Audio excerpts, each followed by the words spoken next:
Everyone, welcome back to my channel. మనకి ఇది broadcast engineering consultant India limited ఉంది కదా, బిసిల్ అంటారు. సో ఇందులో నర్సింగ్ ఆఫీసర్స్ పోస్టులు అనేది భర్తీ చేశారు. చాలామంది కూడా జిఎన్ఎం కానీ బీఎస్సీ నర్సింగ్ కానీ చేసిన వాళ్ళకి ఇది చాలా గోల్డెన్ ఆపర్చునిటీ, కాబట్టి మీరైతే యూస్ చేసుకోండి. ఇది మనకి ఇండియా సిటిజన్స్ ఎవరైనా సరే అప్లై చేసుకోవచ్చు, కాబట్టి చాలా మంచి అవకాశం. నేను దీని యొక్క కంప్లీట్ ఇన్ఫర్మేషన్ అనేది ఇస్తాను, చూడండి చివరి వరకు.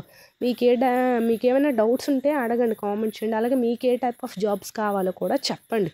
ఆ టైప్ ఆఫ్ జాబ్స్ అన్నీ కూడా పోస్ట్ చేస్తుంటాము, మన ఛానల్లో వస్తుంటాయి. సో అది అండ్ కింద డిస్క్రిప్షన్లో మా టెలిగ్రామ్ వాట్సాప్ ఛానల్ లింక్స్ ఇస్తాను, ఇంట్రెస్ట్ ఉంటే ఫాలో అవ్వండి. ఎందుకంటే అందులో జాబ్ అప్డేట్స్ అన్నీ వెంటనే పోస్ట్ చేస్తుంటాం కదా, సో మీకైతే యూజ్ అవుతాయి అది. అండ్ ఈ వీడియోని ఫస్ట్ టైం చూసినట్లయితే వీడియో లైక్ చేసి షేర్ చేసి సబ్స్క్రైబ్ కూడా చేసుకోండి. ఇప్పుడైతే మనం వీడియోలోకి వెళ్ళిపోదాం. సో చూసేయండి, ఇక్కడ ఏమి ఇచ్చారు వీళ్ళు, broadcast engineering consultants India limited అనేది ఇచ్చారు కదా, వేకెన్సీ అడ్వర్టైజ్మెంట్ అనేది ఇచ్చారు.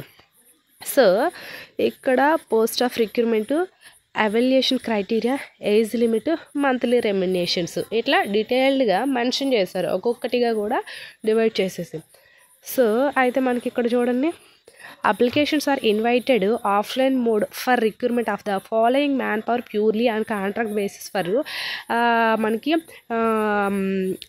ఇన్ ద ఆఫీసర్ ఆఫ్ సిఏపిఎఫ్ఐఎంఎస్లు ఇచ్చారు కదా. సో ఆ యొక్క ఎయిమ్స్ న్యూ డీల్ అనేది ఇచ్చారు. అంటే ఈ అడ్రస్ మెయిన్, ఈ అడ్రస్లో మనకి జాబ్ అనేది ఉంటుంది, ఈ ఇక్కడ వీళ్ళు చూపించిన ఈ అడ్రస్లో.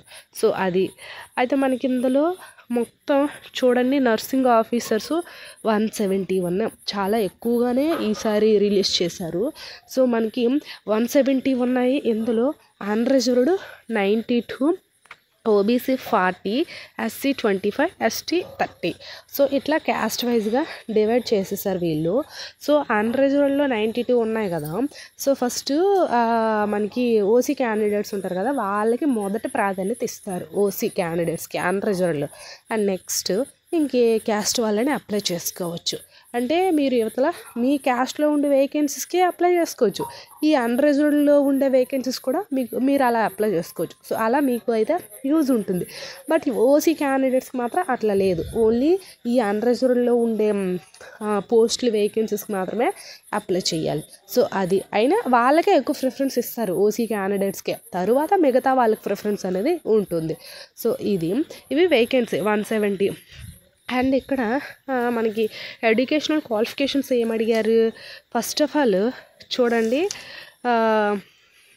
ఇక్కడ చూడండి, diploma in general nursing midwifery from and Indian counselling recognised institute of state of nursing council అని ఇచ్చారు. మనకి registered nurse midwifery state Indian counselling and 2 years experience in minimum 50 bed hospitals after acquiring educational qualifications mentioned above అనేది ఇచ్చారు. So ఇక్కడ GNM చేసి 2 years experience అడుగుతున్నాడు. So మీరు GNM చేయకుండా డైరెక్ట్గా బీఎస్సీ నర్సింగ్ చేస్తారు కొంతమంది. ఇక్కడ చూడండి, BSc hons nursing, BSc nursing of Indian Nursing Council, State Nursing Council, recognised institute of university అయితే ఇచ్చారు కదా. సో అది అంటే ఇక్కడ బీఎస్సీ నర్సింగ్ చేసిన వాళ్ళు అప్లై చేసుకోవచ్చు. జిఎన్ఎం చేసిన వాళ్ళకి ఏంటంటే 2 years ఎక్స్పీరియన్స్ అనేది ఉండాలి, 50 beds చేసినట్టుగా ఆ లిస్ట్ కూడా ఉండాలి. సో అది జిఎన్ఎం చేస్తే ఎక్స్పీరియన్స్, బీఎస్సీ చేసిన వాళ్ళకి ఏంటంటే వితౌట్ ఎక్స్పీరియన్స్తో మీరు అప్లై చేసుకోవచ్చు. సో ఇది ఎడ్యుకేషనల్ క్వాలిఫికేషన్. అండ్ ఆల్సో ఇక్కడ వీళ్ళు 30 years ఇచ్చారు. అండ్ మనకి ఏజ్ రిలాక్సేషన్స్ కూడా ఉంటుంది గవర్నమెంట్ రూల్స్ ప్రకారంగా, చూపిస్తాను. అండ్ ఇక్కడ పర్ మంత్ రెమ్యునరేషన్స్ అంతా 28K అనేది ఉంటుంది. సో ఇది బేసిక్ శాలరీ. అండ్ మనకి with TA, DA, house rents ఇట్లాంటివంతా కూడా కలుపుకొని వస్తుంది. బట్ ఇది బేసిక్ శాలరీ, బేసిక్ పే అంటారు.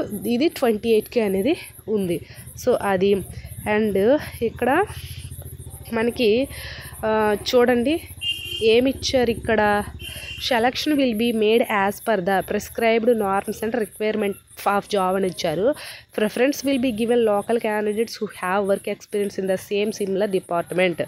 అంటే ఇక్కడ లోకల్ క్యాండిడేట్స్కి ఎక్కువ ప్రిఫరెన్స్ ఇస్తారు, నాన్ లోకల్ వాళ్ళకి తక్కువ ప్రిఫరెన్స్ అనేది ఉంటుంది.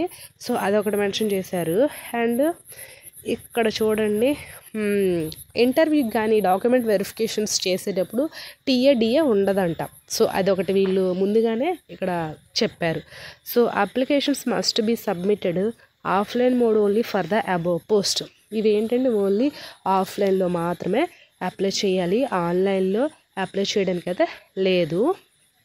సో ఇంకా ఏమిచ్చారు, the interested candidates must be submitted applications along with copy of educational qualifications and experience certificate in a sealed ఇది envelope in the prescribed format attached through speed post address it broadcast engineering consultant India limited BECIL Bhawan C56/A17 మనకి sector 6 Noida మనకి pin code ఇచ్చారు.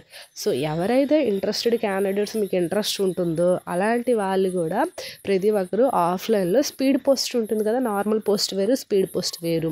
So అట్లా మీరు ఈ speed post ద్వారా వీళ్ళకి పంపించవచ్చు వీళ్ళు ఇచ్చిన ఈ అడ్రస్కి. సో ఇది అడ్రస్ అదొకటి. అండ్ ఇంకా ఇక్కడ ఇంకేమి ఇచ్చారు, the candidates are direct to mention the advertisement number. Advertisement number అంటే చెప్పాను కదా, ఇది ఎప్పుడు కూడా ఒక నోటిఫికేషన్ వచ్చిందంటే ఆ నోటిఫికేషన్స్కి ఒక అడ్వర్టైజ్మెంట్ నెంబర్ అనేది ఉంటుంది.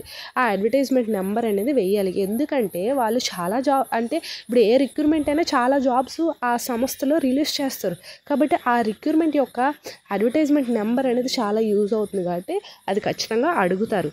సో ఇది ఇక్కడ అడ్వర్టైజ్మెంట్ నెంబరు, పోస్ట్ నేము ఇవన్నీ ఫిల్ చేసి వీళ్ళు పంపించిన అడ్రస్కి అనేది పోస్ట్ చేయాలంట. And candidates will be informed via email, telephone further process అంట.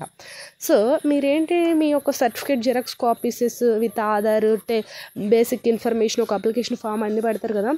సో వీటన్నిటితో కలిపి మీరు మీ ఈమెయిల్ ఐడి, టెలిఫోన్ నెంబర్ అనేది ఉంటుంది కదా, మొబైల్ నెంబరు, ఇవన్నీ ఇస్తారు కదా. ఇచ్చేటప్పుడు ఏంటంటే ఆఫ్టర్ ఎవరైతే షార్ట్ లిస్ట్ చేస్తారు అప్లై చేసిన ప్రతి ఒక్కరిని కూడాను షార్ట్ లిస్ట్ చేసిన తర్వాత ఆఫ్టర్ వీళ్ళు ఏంటంటే వయా టెలిఫోన్ కాల్ లేదా మెసేజ్, ఈమెయిల్ కానీ వస్తుందంట. అంటే ఫర్దర్ ఇన్ఫర్మేషన్ కోసం.